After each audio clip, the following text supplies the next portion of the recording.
Now, I want to talk a moment about the American dream. I know that's why you're here this morning, to hear about that. When you think of the American dream, what do you think of?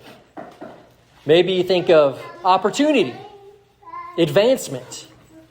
You can do anything you want to do. You can become anything you want to be.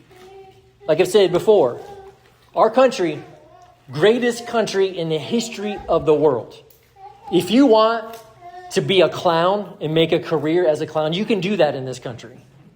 There are even people who sit in a sofa chair all day and they make money that way, just sitting in a chair. Not going to mention names, but if you want to do that in this country, you can do that. What other time in history could you do that? I mean, what a place, right?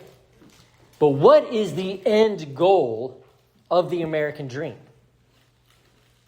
Like, when you get to the end, you get to the end of that yellow brick road, what do you hope to see? Retirement, right? That's the end goal of the American dream. Now, I'm not going to make you raise your hand if you're retired. We know who you are. Daryl, you can stop bragging about it. Yes, I'm jealous, but you don't have to talk about it. But is retirement a blessing? So you've been retired a year now. It's a blessing, right? To be able to rest from your labors, that's a blessing. But some people, they really planned ahead. I mean, they started thinking about this when they were young, before they were an adult. And some people, they went into a career that not only are they going to have Social Security protected by the government, which I fully trust in with all my heart. Not only are they going to have Social Security, they're going to have a pension on top of that. And then some people, they really planned ahead. They retired from a career with a pension in their 40s. And then they went into another career where they got a second pension when they retired. There are people who have a double pension. That's probably the ultimate of the American dream, to have a double pension. Now, unfortunately, Social Security is kind of a Ponzi scheme. With a Ponzi scheme, the numbers have to keep growing for the scheme to work. But the generation ahead of me did not have enough kids to keep the Ponzi scheme going.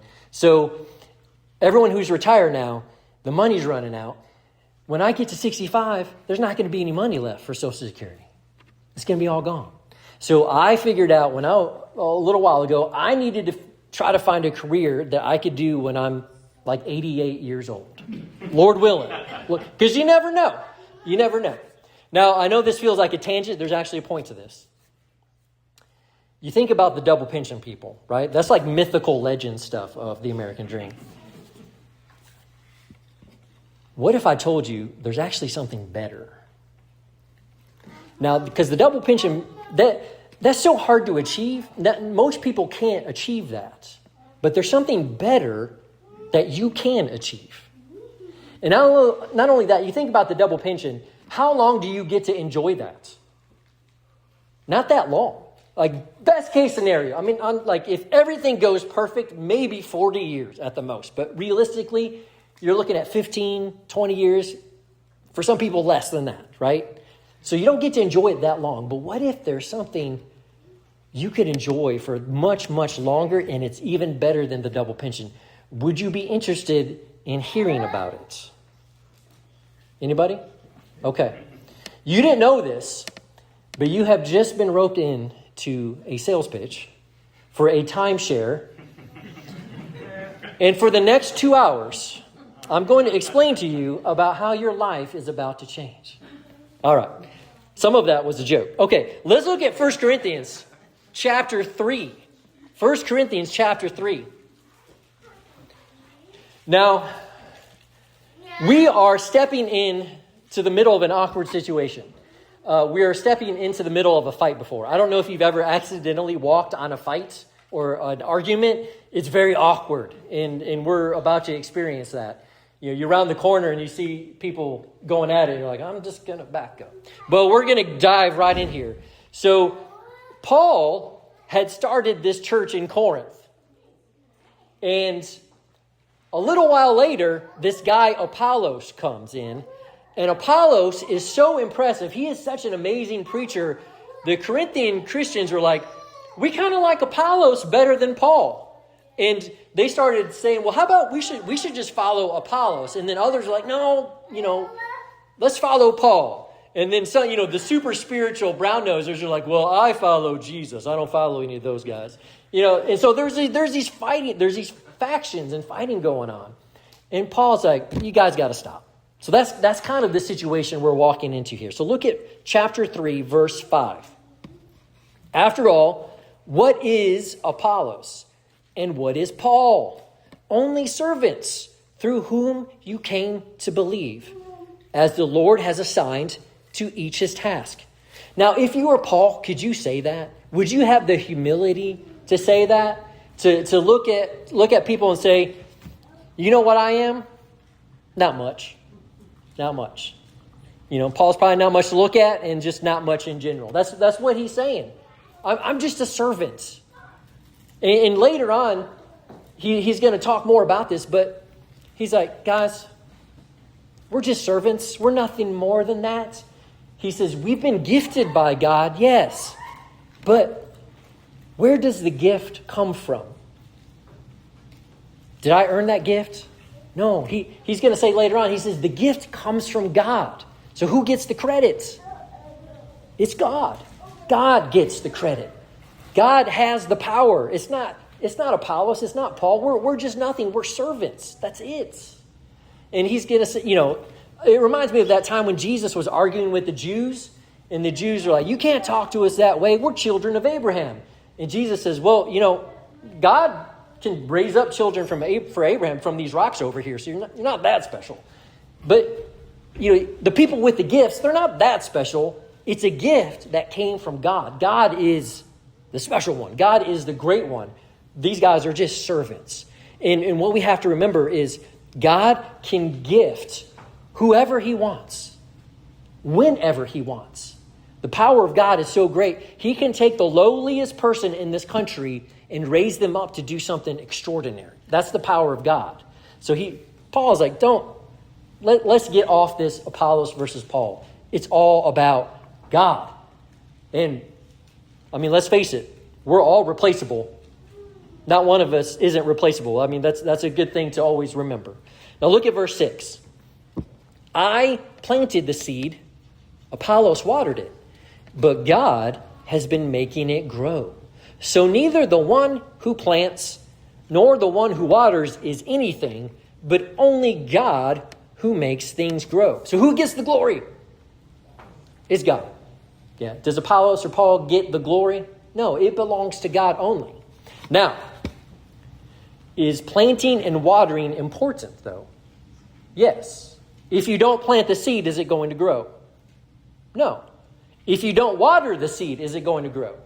No. So those things are important. But can Paul make it grow? No. And he's talking about people here, right? He's using the analogy of a field and plants, but he's talking about people. And what he's getting down to is, I can't create faith within you. I can't make you believe. I can't lead you to believe. Only God can do those things. Now, there's things that we can do to facilitate growth, right? We can plant. We can speak the truth of Jesus and the gospel to one another. We can facilitate an environment where there's growth. We can serve each other. We can pray for each other. We can encourage each other. So those are things that we can do that create an environment for growth. But as far as the actual growth, that comes from God. And Paul wants us to understand that. Now look at this next part. Verse 8. The one who plants and the one who waters have one purpose, and they will each be rewarded according to their own labor. So this is what we are going to focus on today. And this is really, really important. Hey, good morning, guys. We're in 1 Corinthians chapter 3. So, are they going to be rewarded according to how gifted they are? Is that what he says? Are they going to be rewarded based on how many people come to faith. No, he says they're going to be rewarded according to their labor. So hold on to that. We're going to come back to it. That's a really, really key to this whole section. Now, look at verse 9. 1 Corinthians chapter 3, verse 9. For we are co-workers in God's service. You, he's talking to the church here, you are God's field, God's building.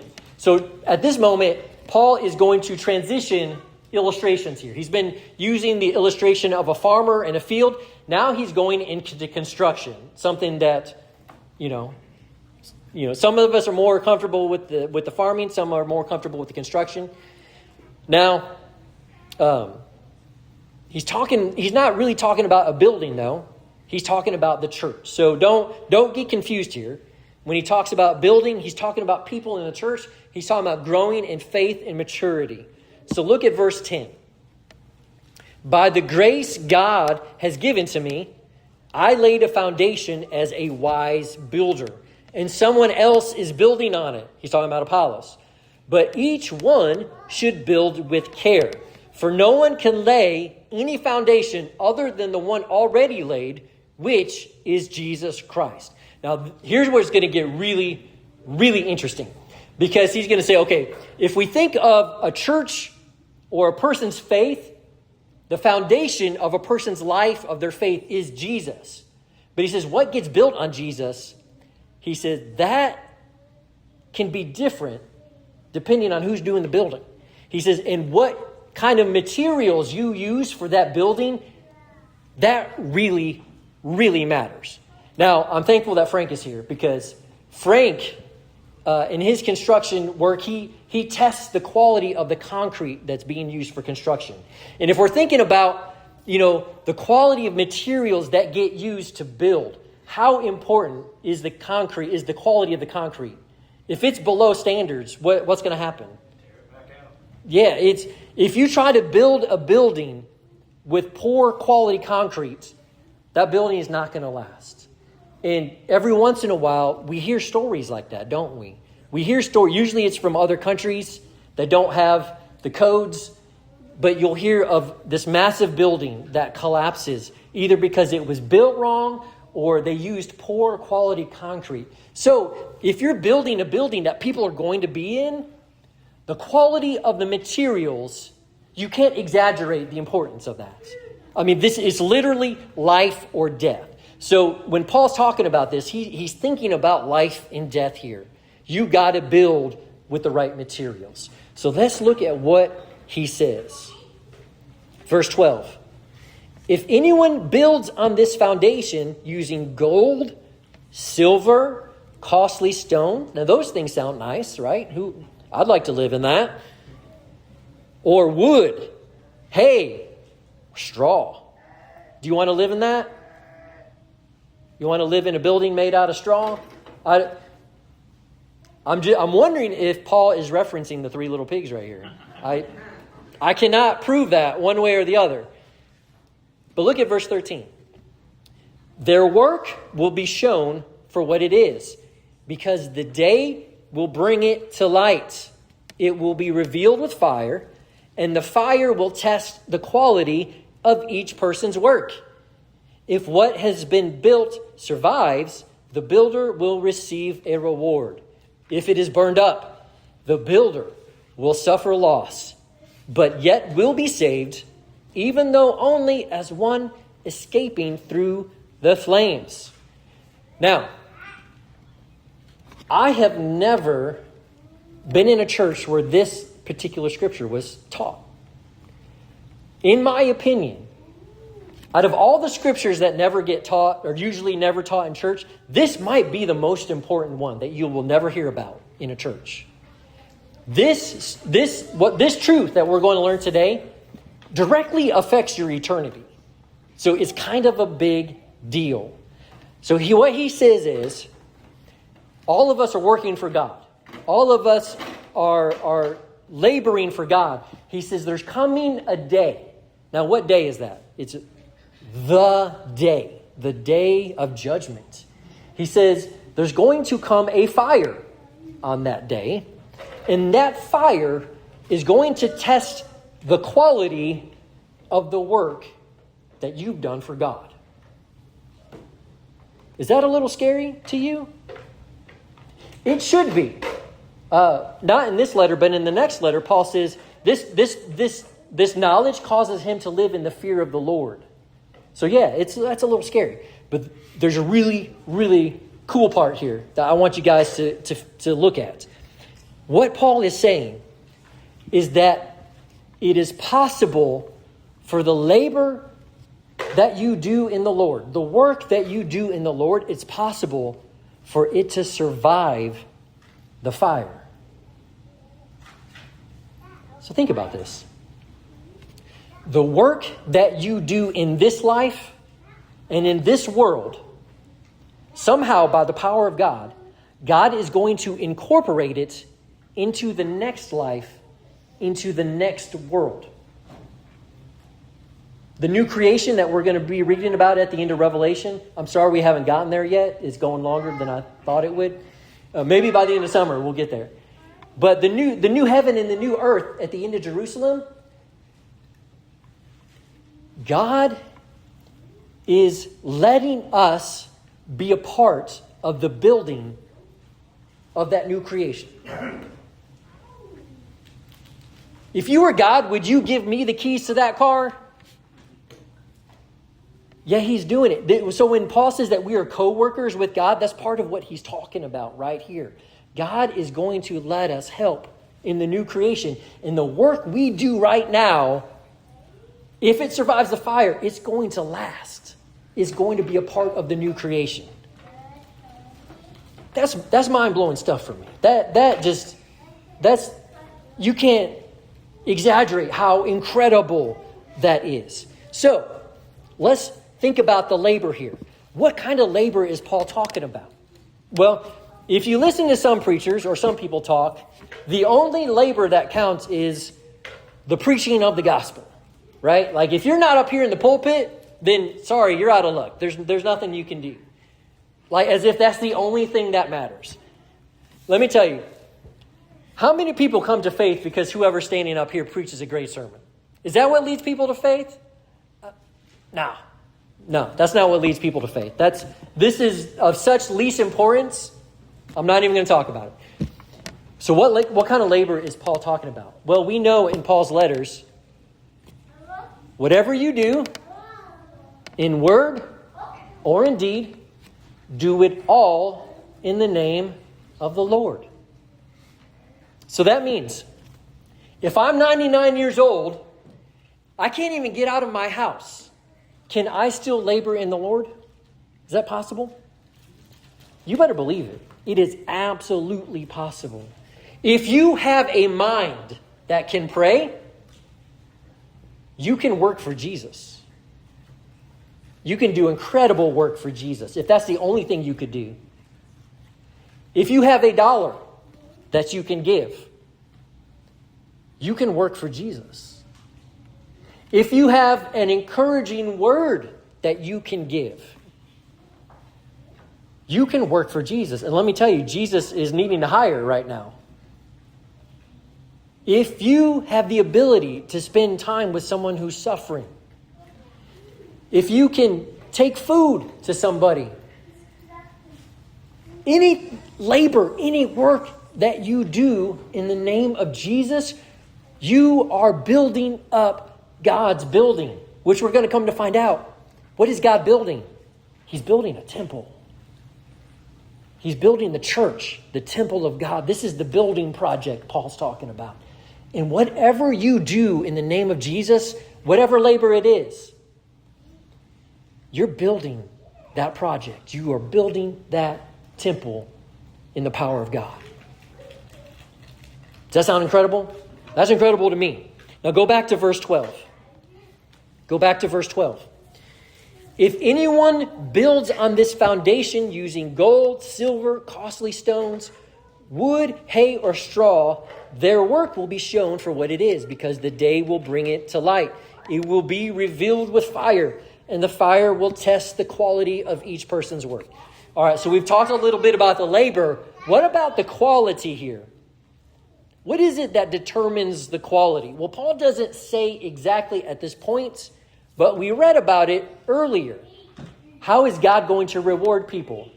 Is it based on how gifted they are? No, he says God is going to reward you according to your labor, which I read that as according to your effort, according to your sacrifice, according to what you've given. So, if we're going to use the example of a preacher, you got a preacher of a 10,000 person church versus a preacher of a 100 person church. Well, the preacher of the giant church isn't necessarily more blessed by God, isn't necessarily going to be more rewarded by God than the person of a 100 person church. Because remember, who gets credit for the growth? Who gets credit for the results? That's God. So God's going to reward based on labor, on efforts. That's how God rewards. And because God cares about our hearts, I'm also guessing, it's not a guess, we know that God is going to reward based on our motivations as well. Because God looks at our hearts, not just what people can see on the outside. We're not going to look at it today. We're going to look at it in a couple weeks. But Matthew chapter 6, think of what Jesus says. In your work that you do, if your goal is to receive praise from people and attention from people, are you going to receive a reward from God? No. That is your reward, that you received praise and attention from people. That's the reward. If that's what you wanted, that's what you get. If you want a reward from God, you have to have a different motivation. You have to be working for the glory of God. And so it matters if what we're doing, are we doing it out of love? Are we doing it out of the best interests for others? Are we doing it for the glory of God, or are we doing it for ourselves? You can do the right thing for the wrong reason, and God's not going to reward that. So you have to decide what reward you want. Do you want the reward now, or do you want the reward in the next life? You can't have both. You got to work for one or the other. Now, some people might say, isn't it kind of selfish if all of your service is for the reward in eternity? Isn't that kind of selfish? And the answer is no, it's not. That's actually called living by faith. If you look up the definition of faith in Hebrews 11, you have to believe that God rewards those who seek him. So living by faith means I have so much faith right now that I don't care about any rewards right now. I'm only looking for the rewards in the next life. That's actually living by faith. Now look at verse 15. Verse 15. Let's ask this question. What if the work you do in this life, what if it's a poor quality work? Let's just think, sad face. What if you just don't do a good job in this life working for God? What's going to happen? Well, verse 15 tells us. If it is burned up, that's talking about your labor, the work that you did. If it gets burned up, it doesn't survive the fire.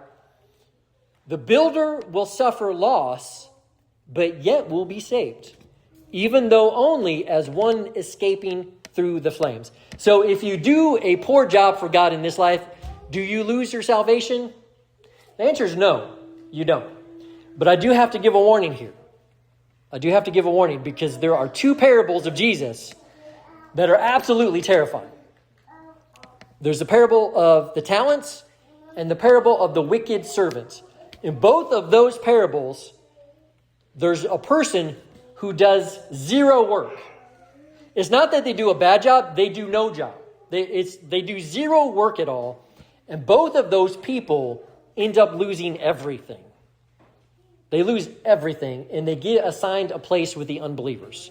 So I don't think that's what Paul's talking about here. He's not talking about someone who does zero work. He's talking about someone who does the work. A believer who's doing the work, they're just not putting their heart into it. It's just, they're giving half effort. They're only a part-time Christian maybe. I don't know. He doesn't go into a lot of details here. But the good news is you don't lose your salvation, but just barely. I mean, he says it's like, you had to jump through the flames to make it to the other side. It's kind of the point that he makes here. So you're going to enter into that new Jerusalem with that campfire smell. People are going to look at you like, your beard is singed a little bit here. You like barely made it. But the reward is separate from salvation.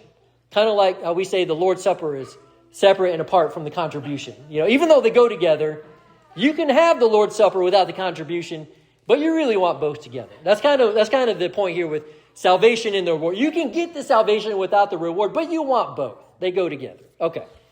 Now, ultimately what God's looking for from us is a life of sacrifice. A life where we do not promote ourselves. We're not building up our life here. We're not building up our kingdom here. We're humbling ourselves to lift up those around us. Because that's the model that Jesus gave for us, isn't it? We read that all the time. The model that Jesus gave is that Jesus made himself nothing to lift us up. He saved us from the destruction that we were headed for. He brought us up. And that's the model for us to follow. Jesus, we looked at this the other week. Jesus calls us to pick up our cross and follow him. That is a life of sacrifice. Now, talking about this growth right here, we got to see a harvest this last week.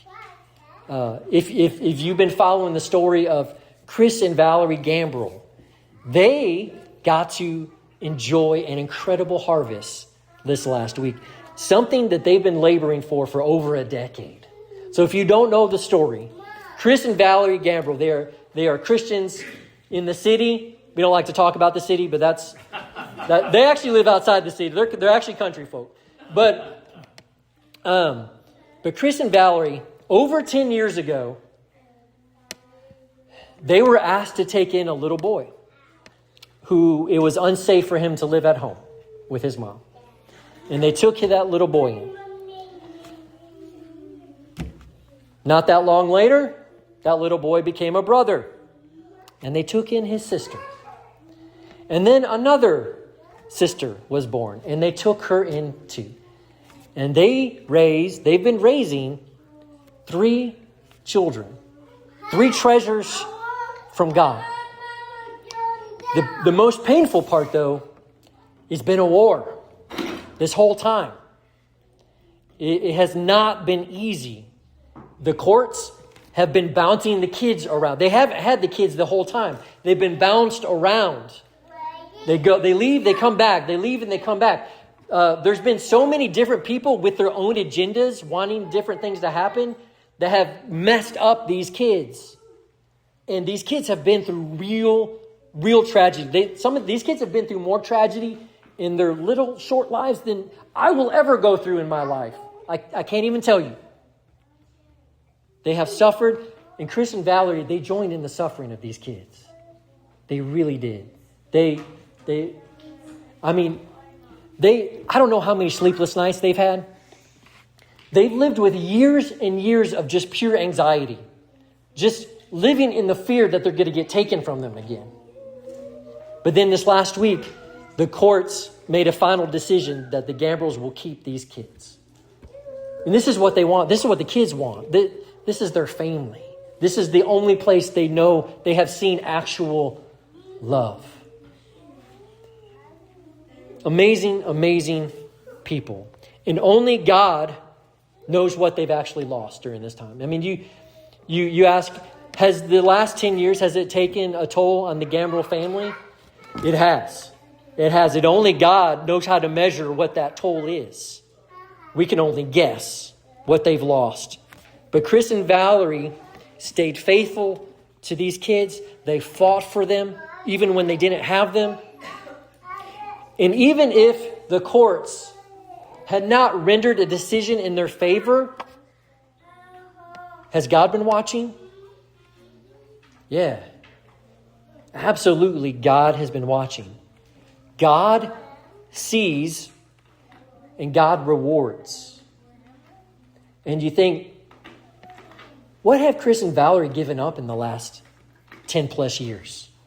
What would their lives have been like had they not made this sacrifice? What would their lives have been like if they had not walked down that road? If when the opportunity presented itself to take in that little boy, they said, you know what, we're too busy. What would their lives be like right now? Have they given up? They've basically given up their lives to take on these 3 kids. They've given it up. And we all know they just had a grandchild, their first grandchild. Do you think that maybe they've missed out on some of that experience during this time? I know they have. They have given. They have sacrificed. God sees and God rewards. Never forget that. So what about you? What about your life? Think about for a moment the people who've made the biggest difference in your life. What was it that made such a difference for you? The things that really stick with us, the memories that we keep, when we think about the difference that people made in our lives, the things that really mattered most are the sacrifices. Wouldn't you agree? It's the sacrifices that people made that really move our hearts. What is it that moves the heart of God? It's your sacrifice. Nothing else moves the heart of God more than your sacrifice for His children. If you want to think about the day that we get to meet God, what do you want God to say to you? And here's the thing. We're so scared that our sacrifices are not going to amount to anything. But we're going to see this in a couple weeks. God will make sure that any sacrifice you make is not in vain. Think about that. Even if you don't get the results you want, even if you never see the growth that you're hoping for and praying for, God will make sure your sacrifice is not in vain. In fact, God will make sure that your sacrifice is going to live on in the age to come. And that's an offer you should not refuse. That's an offer you should take God up on. And that's a beautiful, beautiful thought. Well, we're going to stop there for today.